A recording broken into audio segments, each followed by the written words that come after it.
बिस्मिल्लाहिर्रहमानिर्रहीम अस्सलाम वालेकुम। तो guys, welcome back from my YouTube channel pharma talks. आज की वीडियो का जो हमारा टॉपिक है वो है पेनाडोल। पेनाडोल की कितनी तरह की होती है और इसके साइड इफ़ेक्ट क्या होते हैं।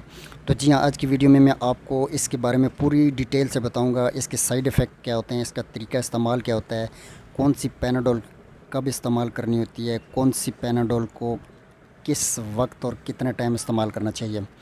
तो हर इंसान के ज़हन में यही ख्याल आता है कि Panadol just Panadol simple Panadol extra होती है, लेकिन इसमें 3 से 4 किस्म की पेनाडोल होती है। उसके बारे में मैं डिटेल से डिस्कस करूंगा। वीडियो को एंड तक लाजमी देखना, वीडियो को स्किप नहीं करना, इससे आपको बहुत फ़ायदा होने वाला है। ये पेनाडोल ड्रॉप्स होते हैं छोटे बच्चों के। अक्सर लोग कहते हैं जी पेनाडोल सिरप दे दें, हालांकि छोटे बच्चे को सिरप नहीं दिया जाता, उसके लिए ड्रॉप्स होते हैं। तो ये 2 मंथ्स से 2 ईयर्स के दरमियान में जो बच्चे होते हैं, इसका तरीका इस्तेमाल इसके ऊपर लिखा होता है। तो इसका तरीका इस्तेमाल आप इस ड्रॉप के ऊपर से देख के इसको इस्तेमाल कर सकते हैं। 2 महीने के बच्चे 2 माह से लेके 1 साल तक पेनाडोल ड्रॉप इस्तेमाल किए जाते हैं। ये देखें, इसका तरीका इस्तेमाल इसके ऊपर पूरी डिटेल लिखी होती है। 2 माह से 2 साल तक दर्द और बुखार में आराम पहुँचाए, ठीक है। और ये है सिंपल पेनाडोल। इसका फार्मूला होता है पैरास्टामोल। पेन और फीवर के लिए इस्तेमाल की जाती है, हर फार्मेसी पे अवेलेबल होती है। और इसकी डोजेज जो होती है, ये आप 2 टैबलेट्स भी ले सकते हैं।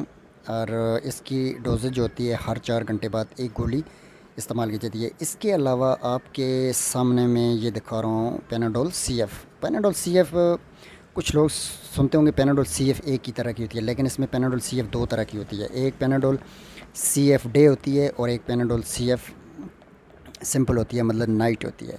अब इसके अंदर डिफरेंस क्या होता है, इसके अंदर डिफरेंस ये होता है कि जो पेनाडोल डे होती है उसके अंदर हल्की सी गनुदगी नहीं होती, और जो पेनाडोल CF, ये वाली पेनाडोल CF पैरास्टामोल सोडो एफिड्रिन होती है, इसमें हाइड्रोक्लोराइड क्लोरफेनरामिन मिलिएट, मतलब इसमें जो 2 एंटी एलर्जी मसल रिलैक्सेंट डली हुई, इसमें हल्की सी नींद होती है। तो ये अगर रात को इस्तेमाल करें तो ज़्यादा ही बेहतर है। इसके साथ साथ ये आपको मैं पेनाडोल सिरप दिखा रहा हूँ। पेनाडोल सिरप जो होता है वो बड़े बच्चों के लिए भी होता है, और 2 साल से ऊपर के बच्चों के लिए भी सिरप होता है। ये पेनाडोल एक्सटेंट ये मैं दिखा रहा हूँ आपको। ये देखें, Panadol extra. Panadol extra 500 mg paracetamol plus caffeine के साथ होती है। Strongs pain reliefs fever. ये पेनाडोल मैंने आपको दिखाई है 6+। इसके अलावा ये पेनाडोल अल्ट्रा, जो इसके अंदर 2 कॉम्बिनेशन है, पेनाडोल और ब्रूफन का फार्मूला। पेनाडोल एक्सटेंड होती है 665 mg। इसमें 2 तरह की आती हैं, एक आती है पेनाडोल नाइट और एक आती है सिर्फ पेनाडोल एक्सटेंड। पेनाडोल नाइट के अंदर एंटी एलर्जिक टेबलेट फार्मूला मौजूद है, इसमें हल्की सी गनुदगी होती है, नाइट में इस्तेमाल की जाती है। और जो सिंपल एक्सटेंड होती है वो आप इस्तेमाल दिन को कर सकते हैं। तो ये हमारी आज का वीडियो। इससे पहले भी मैंने एक वीडियो अपलोड की थी, और आज की वीडियो जो मैंने तफसीलन बताई है, इसके साइड इफ़ेक्ट ये हो सकते हैं कि आपको गनुदगी हो सकती है, आपके मैदे में एसिडिटी हो सकती है, आपको कॉन्स्टिपेशन भी हो सकती है।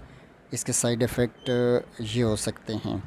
तो कोई भी मेडिसिन यूज़ करें तो डॉक्टर की हिदायत के बगैर सेल्फ़ मेडिकेशन नहीं करनी चाहिए। तो उम्मीद है आपको वीडियो मेरी पसंद आई होगी। अगर आप मेरे चैनल पर नहीं हो तो चैनल को ज़रूर सब्सक्राइब करें, वीडियो को लाइक एंड शेयर करें, और अपना ख्याल रखें, और अपने